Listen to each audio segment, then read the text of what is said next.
I'm always looking for the next technology that starts in industry and that eventually is going to change our everyday lives. Right, and then moves into the public sphere and blows things away. Well, like the World Wide Web when Tim Berners-Lee invented that at CERN, and it's just kind of changed the universe. Exactly. So in the middle of last year, I felt like blockchain was everywhere. It's known as blockchain. Next guest is a founder and CEO of a technology company which focuses on blockchain. So imagine a system of transacting money that was actually fraud-proof. It exists. It's called blockchain. Oh, blockchain, everything. It's everywhere. It is. And there's an application for blockchain in the healthcare and life sciences environment. So that's what matters on this episode of Discovery Matters.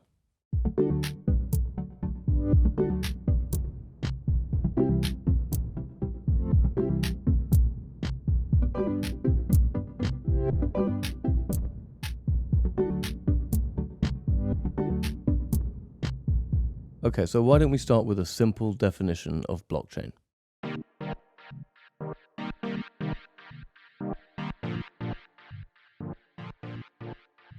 I think the best way to conceptualize a blockchain is that it's a way to have an irrefutable, immutable record of transactions between a number of parties. We do that through creating radical transparency. So the big innovation actually in blockchain is the fact that you don't need an intermediary or a third party to provide trust in the system. The most common example is, of course, Bitcoin, where we remove the need for a central bank and we create trust in a currency, Bitcoin, through radical transparency, which we do by saying that every single person or every single node on the network stores a copy of every single transaction. You're only allowed to record a transaction when it's in accordance to a particular type of consensus protocol. And that means that every single transaction is seen by everybody and therefore verifiable. So that's how you create trust, through showing everybody everything, basically, which is a bit of difference to the previous way we've usually set up technical systems, where we build barriers. We try to hide information from other people as much as possible and say it's trusted because it's in a closed environment. Okay, so I asked for simple, and it started simple. There's some detail there. Very quickly got complicated. Yeah. And at one point, all the words were English, and I knew the meaning of each individual word, but when we put them all together, I was honestly struggling. So we're going to parse them out. But first, let's understand who we were talking to there. Oh, yeah, we haven't introduced her. I'm Cathy Mulligan, and I'm a visiting researcher at Imperial College. I was the co-director for the Centre for Cryptocurrency Research and Engineering for 4 years, and I'm also a researcher at University College London, where I'm the CTO of the GovTech Labs. And the GovTech Labs, what we're looking at is how you apply AI, blockchain, 5G, all of the advanced communications technologies to create national infrastructure. For example, healthcare or banking or finance or any of those kind of things. My broad area of research is looking at how digital technology affects economy, environment, and society. We're going to focus entirely on Cathy in this episode. Usually we talk to a few people in Discovery Matters, but Cathy really is going to walk us through a lot of detail in blockchain, so we're just going to focus on her. Okay. And our challenge in this episode was the cleaning guy who kept following us around with a vacuum. That's true. So we had to go into different KV rooms. And hold on for just a second while the cleaner finishes the vacuuming. He's coming closer and closer. Should we move room? Let's go down the hall. We'll go down the hall where the vacuum. Scrape. So I think let's go to another room again. We go deeper and deeper into the caverns. Okay, this is better. All right, so. Well, that's what happens when you go and you do your interviews live in the real environment. That's right. It's not like we have a studio. So well done for your perseverance. Let's concentrate on part of blockchain that everybody has really heard of, Bitcoin. Can you tell us more about Bitcoin? Yeah, it's been around since 2009, but it's only accepted in certain closed circles. So I wondered if you could really count that as a success story for blockchain. You know, if we compare it, for example, to the smartphone, we saw the first smartphone around about the same time, the proper first smartphone, and really that didn't take off in the in the same way for another 15 years, right, until we've seen the mass adoption that we see for smartphones. I think the same will happen for Bitcoin. I think Bitcoin is an example of what you can do with a blockchain in certain situations, but what we're going to see is an evolution of this technology. It will get faster, it will get more scalable, it will get more usable, and once we have some of those attributes in blockchains, then we'll see a different type, I think, of application. In terms of Bitcoin, I think the reason it's so interesting and controversial is that it's a currency. Right, it's not just an application built on top of a database technology. It's actually, and it was set up as a threat, in inverted commas, to the established banking system. So that's what's so interesting about it, because it brings together technology and economics in a way that's never been done before. So sure, like Cathy says, but every change is a threat, and applications on top of blockchain are coming out right now, as I said earlier, in insurance and social media.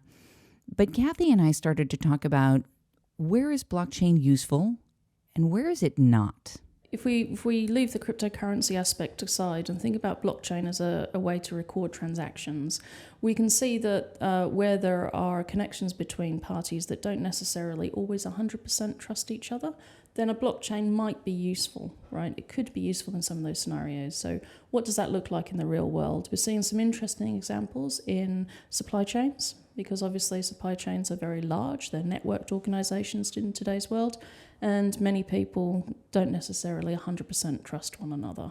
So if you can put things like bills of lading and all of these kind of things, I would take them off paper systems and put them into a digitized system and an irrefutable record of transactions on that supply chain, then you can actually have some real use and some very interesting applications. Seen that in the shipping industry, for example. Maersk and IBM have put out one example. Okay, so I'm starting to get this, but just then Cathy used IBM as an example, and I'm pretty sure I read that they have their own closed blockchain. So in its essence, that's not quite exactly blockchain, is it? Yeah, I mean, it depends who you talk to, right? So from my perspective, we talk about blockchain as being one type of what we call a distributed ledger technology. And there's three main sort of archetypes of distributed ledger. There are the Bitcoin ones, which are public, permissionless, shared systems. And there are ones like Hyperledger, which is actually a Linux Foundation initiative, which is private and permissioned. So what does private and permissioned mean? In contrast to Bitcoin, not anyone can join that network. So essentially you have to create a consortia before you're able to create the blockchain itself. So in the example of shipping, you have to get a number of shipping companies together in order to create that particular blockchain and to agree what type of information they're going to share on the blockchain and how it's going to be shared, etc., etc. And that changes actually fundamentally the way you build some of your IT systems, but it also changes the way that you have to deal with business processes, because suddenly you're starting to work more closely with possible competitors in a new way. So it's an interesting business challenge.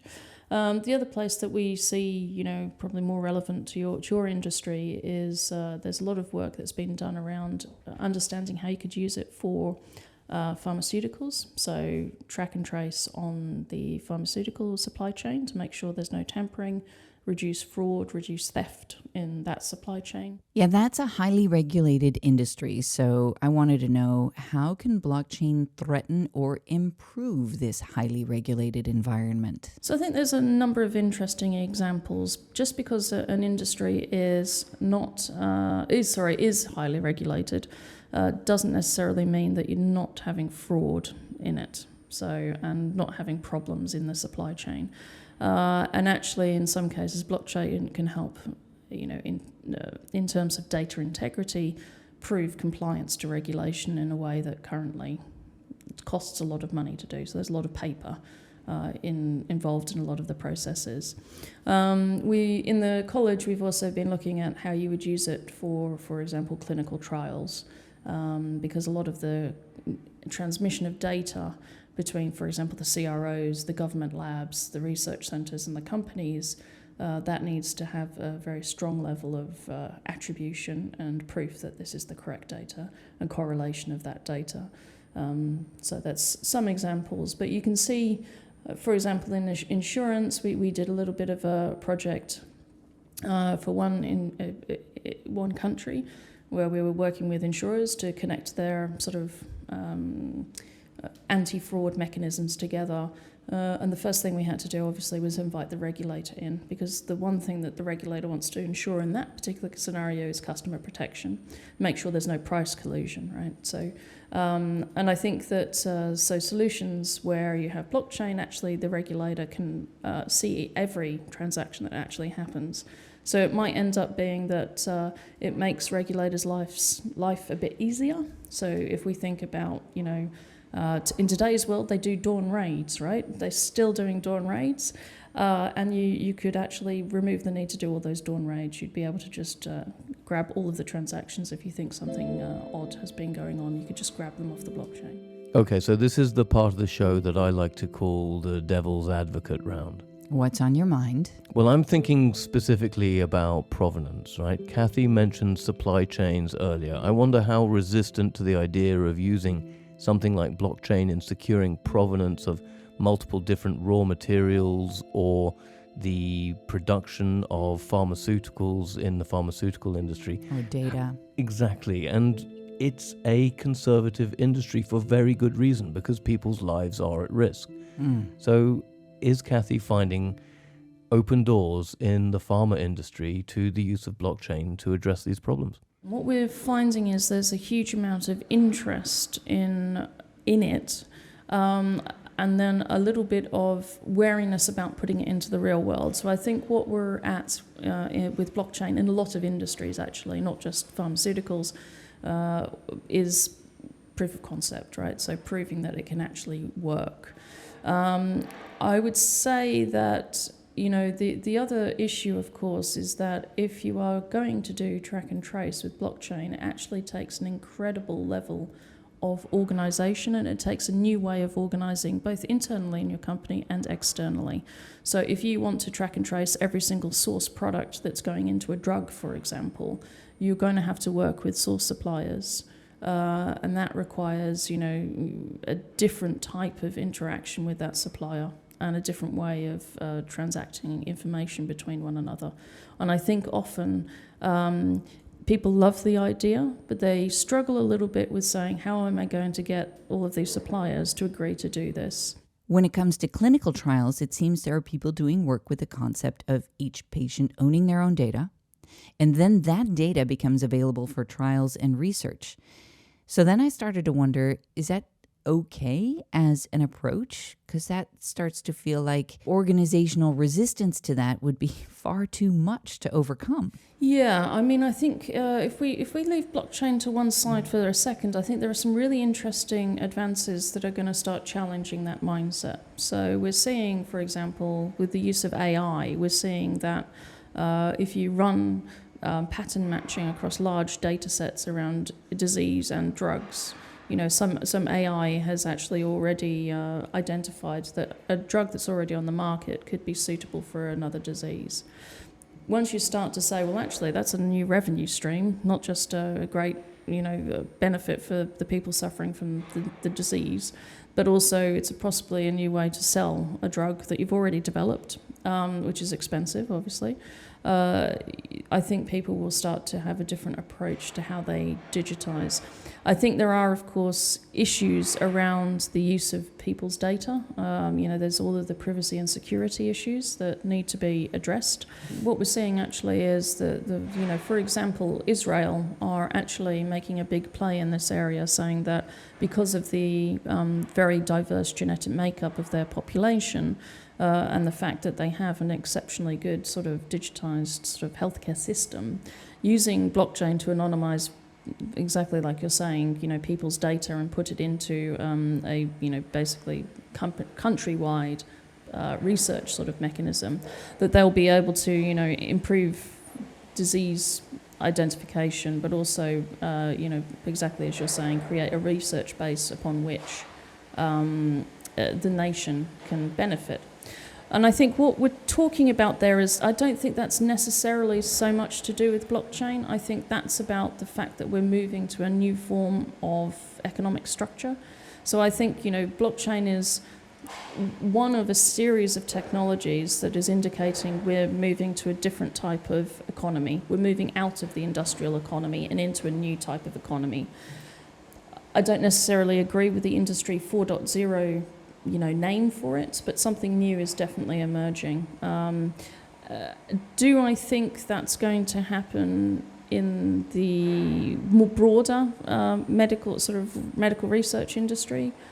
I think you're right in the sense that I think there's going to be a lot of resistance to it in other countries. So giving up my data, it's not necessarily something you would want to do in every single case, right?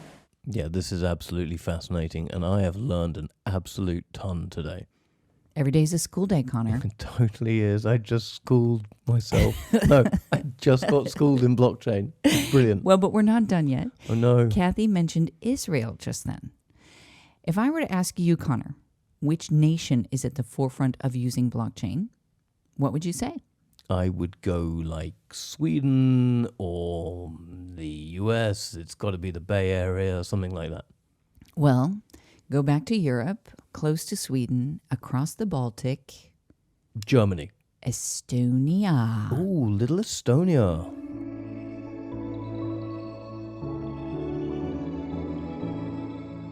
Estonia uses it's blockchain adjacent, I call it. It's not exactly pure. It's not what I call a pure blockchain. But what they have done exceptionally well is create, the X-Road infrastructure, which is based on a form of blockchain, or distributed ledger, shall we say. Is they actually worked extremely hard to break down the silos between the government departments, and that's one thing that you sort of realise when you use blockchain, right? You must break down the silos between existing barriers, right? So, yeah.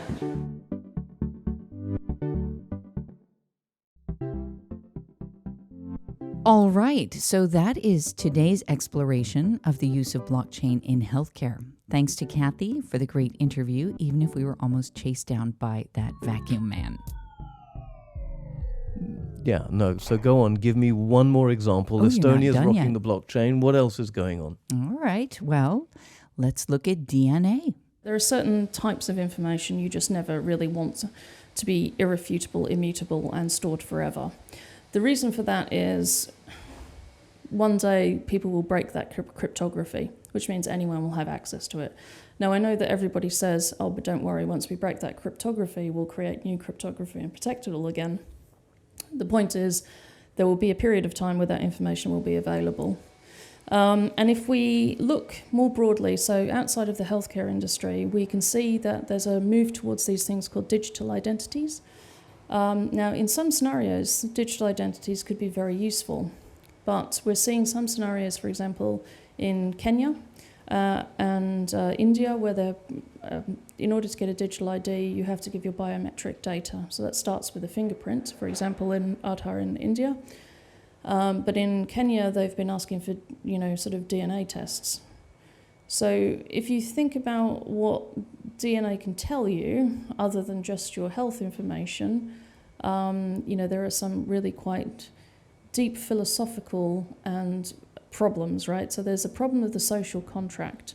And I think a lot of these technologies demand that we rethink the social contract. What does it mean to be a citizen, an employee? What does it mean to be a patient? In an era where my data might be used for something else. So, as a very simple example, when I was living in Sweden, I ended up in the hospital, and I was in the Karolinska, and they were like, this is really unusual, we've never seen this before, can we do research on it?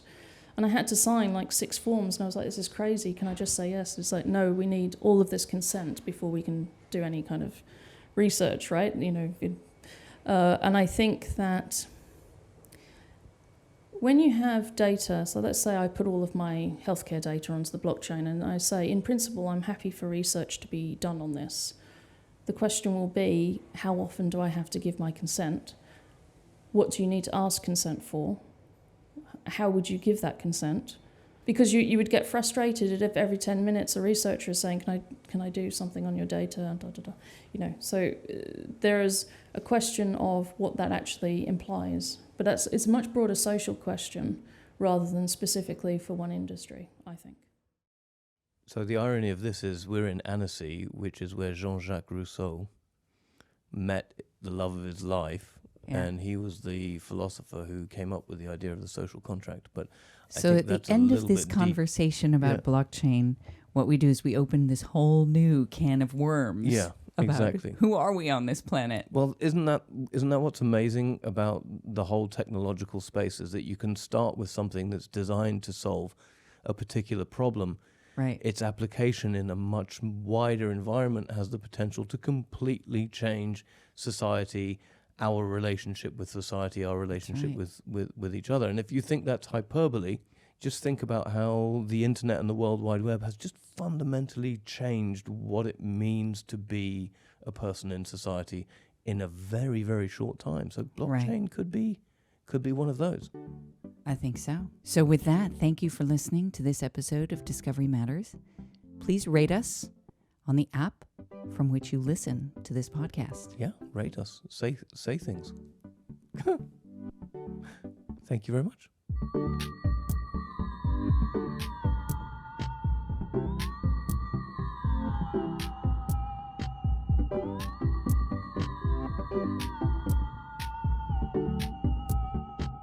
Our executive producer is Andrea Killen.